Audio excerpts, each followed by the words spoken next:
Aujourd'hui, nous sommes le 10 mai 1974. Cette date ne veut rien dire, puisqu'elle est un jour parmi les autres. Nous sommes à Bièvre. Bièvre ne veut rien dire, c'est un lieu parmi les autres.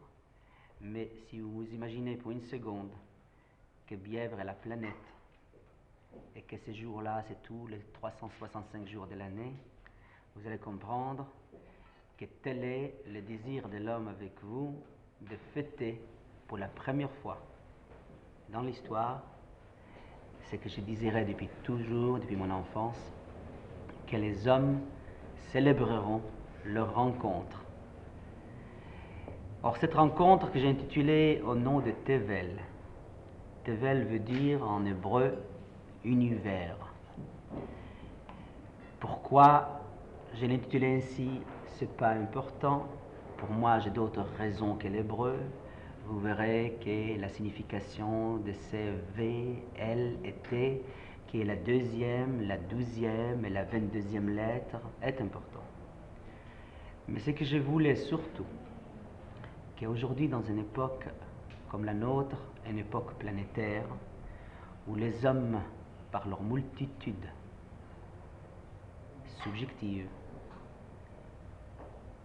consistent en eux-mêmes de frontières, consistent en eux-mêmes de nations, consistent en eux-mêmes de régions, et que la seule frontière qui ne sera jamais, jamais, jamais affranchie, elle est celle de l'homme.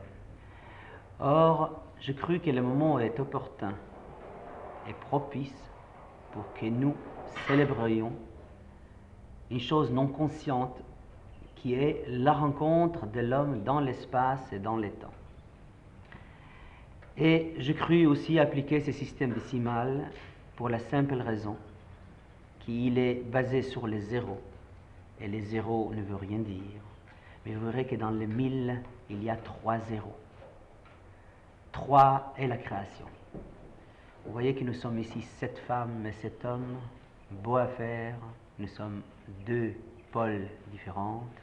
La création ne peut être que le jumelage de ces 2 forces qui nous donnent l'enfant. Et il est certain que le noir et le blanc, qui pour moi signifient ces 2 pôles opposés, mais que le blanc est en ensemble de couleurs, noir est l'absence de couleurs. Par ces traits d'union que vous verrez en haut et dehors, je voulus dire, je vais assembler les expressions, quelles qu'elles soient, actives ou passives, allant du noir jusqu'au blanc et du blanc jusqu'au noir. C'est pourquoi que la plupart de vous aujourd'hui, vous êtes habillés en noir et blanc. Je ne voulais pas passer ni par le bleu, le blanc et le rouge français, ni je ne sais pas par le vert, je ne sais pas arabe, ou par le jaune, ou par le beige et les autres. J'ai laissé à la nature ses couleurs et aux hommes leurs couleurs, mais je voulais qu'au moins ces jours-là, les hommes seront apparemment égaux. Puisque nous ne sommes pas pareils, et puisque nous sommes 4 milliards d'individus, comment, entre ces 4 milliards de frontières, nous allons échanger, nous allons nous communiquer? Tel est le but de l'héménisme.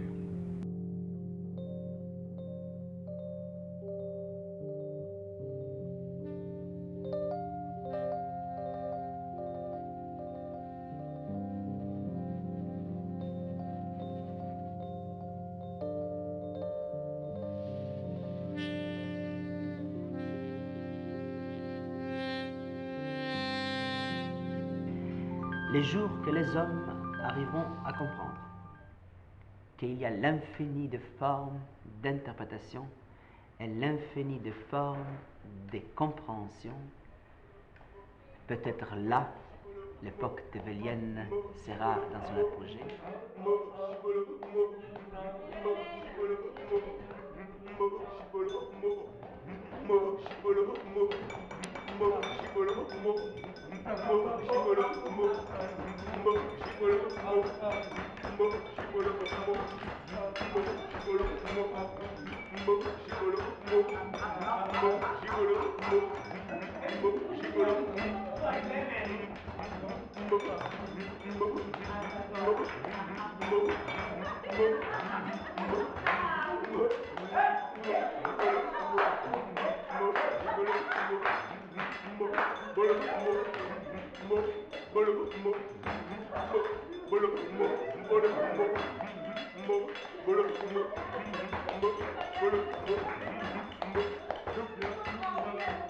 Camarade, camarade, camarade, camarade, ah, ça fait du